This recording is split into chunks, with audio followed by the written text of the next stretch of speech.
जय श्री कृष्णा। श्रीमद् भगवत गीता के 17वें अध्याय का महात्म्य। श्री महादेव जी कहते हैं, पार्वती 16वें अध्याय का महात्म्य बतलाया गया। अब 17वें अध्याय की अनंत महिमा श्रवण करो। राजा खड़गबाहु के पुत्र का दुशासन नामक एक नौकर था।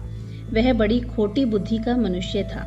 एक बार वह मांडलिक राजकुमारों के साथ बहुत धन की बाजी लगाकर हाथी पर चढ़ा और कुछ ही कदम आगे जाने पर लोगों के मना करने पर भी वह मूढ़ हाथी के प्रति जोर जोर से कठोर शब्द करने लगा।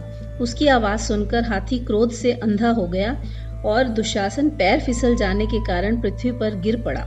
दुशासन को गिरकर कुछ उच्छ्वास लेते देख काल के समान निरंकुश हाथी ने क्रोध में भरकर उसे ऊपर फेंक दिया। ऊपर से गिरते ही उसके प्राण निकल गए।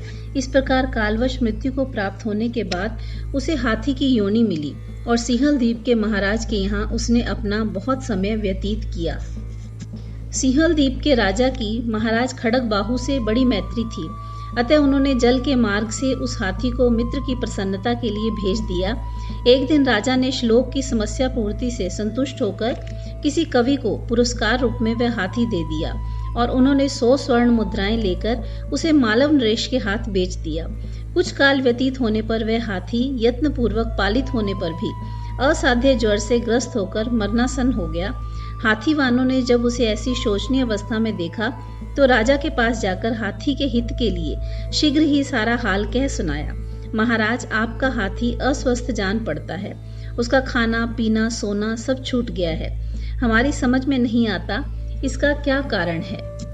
हाथीवानों का बतलाया हुआ समाचार सुनकर राजा ने हाथी के रोग को पहचानने वाले चिकित्सा कुशल मंत्रियों के साथ उस स्थान पर पदार्पण किया जहां हाथी ज्वरग्रस्त होकर पड़ा था।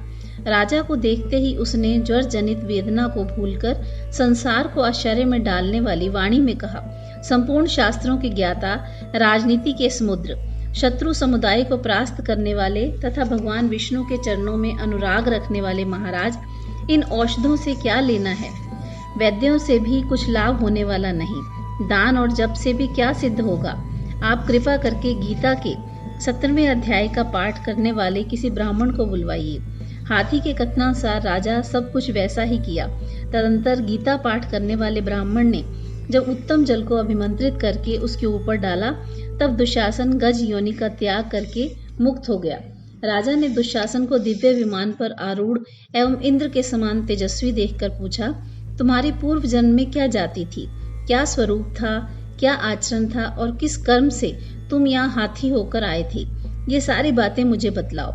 राजा के इस प्रकार पूछने पर संकट से छूटे हुए दुशासन ने विमान पर बैठे ही बैठे स्थिरता के साथ अपना पूर्व जन्म का उपयुक्त समाचार यथावत कह सुनाया।